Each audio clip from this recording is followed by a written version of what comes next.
Hello, glad you're with me today. We're going to be looking at lesson 11. We are clicking through these lessons on the sanctity of life. The lesson title today is Sanctified Stages of Life. And it's one verse, which I don't know how I feel about one verse Sunday school lessons, but there's some other verses that the curriculum writer put into the book. And so I'm going to use those also. Main idea is sanctity of life extends to all stages and places. And so, last week we talked about how God protects and um, creates this beautiful little baby in the womb and protects it. And it's a holy thing. It's a process by which we need to respect it. And, it's a beautiful thing that God does. Um, the lesson this week is saying that all of life is sacred, not just from the womb, but to the grave. And we're going to talk about um, those that are needy, those that can't defend themselves, and we need to step in and help them. And so the main idea, it extends to all stages. The quick read is God shows special care and concern for the vulnerable and marginalized, and a holistic view of the life affirms human dignity. There's that word again. We don't want to rob people of their dignity at every stage and place. And so, kind of a short introduction today. I just know that we are to care for everyone and help everyone who is helpless, especially the aged. I think that we start out as children and we end up kind of like children in that we need help. We can't function and survive without someone stepping in and giving us assistance, especially, babies, they need us constantly. Well, old people do too. And we're all going to get there if you're lucky. And so we need to help those that are aged. So I particularly think that God created the family before he created the church. And so I think the first responsibility for caring for people falls with the family. And then when the family can't do it or doesn't do it, then the church should help as they can. Now, that's not the only thing we do. I mean, we could spend every dollar that's ever given just helping people. And I think that we've got a broader mission than that. And that makes it difficult. It's hard to know how to do that. Kind of the way we work is we help a lot of people with a little, but when it comes to church members, we tend to step up and do more. And so that's kind of how it works. But the family has the first responsibility for taking care of those. Now, one verse Sunday school lesson. Speak up for those who cannot speak for themselves. Proverbs 31:8. For the rights of all who are destitute. God has a special place in his heart for the poor and for those that are vulnerable, those who can't speak for themselves. And so the curriculum writer focused on like our parents, people who are poor, and things like that. And so um, she put in three other verses that I thought were particularly good. The first one's in Proverbs 14:31. Whoever oppresses the poor shows contempt for their maker, who is God. But whoever is kind to the needy honors God. We know that Jesus had a special place in his heart for the poor, and very much emphasized in the Gospels. We should too. How can you be Christ-like and not care for people? I don't get it.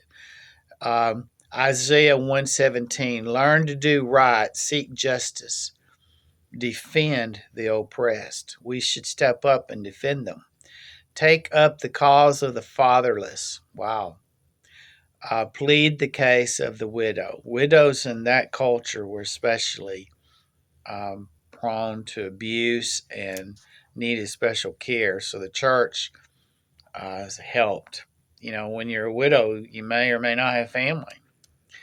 Matthew 25:35-40 says, "For I was hungry and you gave me something to eat. I was thirsty and you gave me something to drink. I was a stranger and you invited me in. I needed clothes and you clothed me. I was sick and you looked after me. I was in prison and you came to visit me. Truly I tell you, whatever you did for the least of these brothers and sisters of mine, you did for me." And that's Jesus speaking. And so uh, we should take care of each other. We should take care of our families. We should take care of those that are in need in the world. And the church, I think our church does a great job of that. Um, and so we try, can't do everything, but yeah. I want to talk just for a moment about taking care of your parents. One of the Ten Commandments is honor your parents. And how do you define honor? And what does that look like? Um, I think it's situational and you do the best that you can. And I think that when your parents get old and need help, a lot of it comes down to them and what they will allow you to do and what you feel called to do. And I think it looks different for every family. And, we took in our parents, and, you know, it was difficult. And man, I don't know um, if everybody should do that. Honestly, I'm not advocating for that. I do think we need to take care of our parents, and that means different things to different people. Some of us don't live close to our parents, so you can't just quit your job to take care of your parents. That's not practical. Some families, one sibling, one child does more to help than the others, and it's a physical liability. It's a thing where they just nobody else can really do it, but everybody can do something, and you can help in a lot of ways. And I know with my folks, my dad was so independent, man, you couldn't help him. He didn't want help. He wouldn't tell you anything, and he just wouldn't do it. I just finally had to go down and start cutting the grass on his property because he couldn't do it. I knew when I went out and pulled the oil stick on his tractor and the thing needed an oil change and he hadn't done it that he was sick because that was not like him. And so I had to start stepping up and helping take care of him. But um, my point is that families take care of family, especially their parents, and it looks different for every family. So I'm not trying to guilt you about what you've done or what you haven't done when it comes to your parents. I'm just saying that we should take care of them and honor them in their old age because they do need help. They may need help and not even know it. And so it's a difficult thing. I've just tried to promise my children that I would, to the best of my ability, help them and not hinder them when I'm old. Um, my son has said, "Yeah, Dad, we're just going to put you on an iceberg and push you out to sea." And I'm like, "Great. As long as there's cable TV, I'm good." You know, um, every family has a little bit different culture of what that looks like. And I think that's okay. Ours probably looks different than yours. But it is a difficult thing. And we do have a responsibility to take care of those that are vulnerable, especially those within our family. So let me give you some truths. as we move on from this lesson. The first one is we should care for the helpless, especially those within our own family. People come up to the church that we don't know and they're asking for help. And many times I ask them, okay, where's your family? A lot of times they're on the out with their family and their families helped them before, but they've just burned them out because they're so needy and they won't help themselves. And so that's the second point is each should strive for self-sufficiency, but there are instances where we all need help. Now, I think that applies even to your parents. We need to allow them to be self sufficient as long as they can. But there does come a time where they just can't take care of themselves. And, sometimes it's harder to deal with your parents because they're your parents. I just started telling my parents there's going to come a time where you don't get a vote. Because they're your parents and they've been the one ordering you around your whole life, you tend to think that it's always going to be that way. Well, guess what? It's not.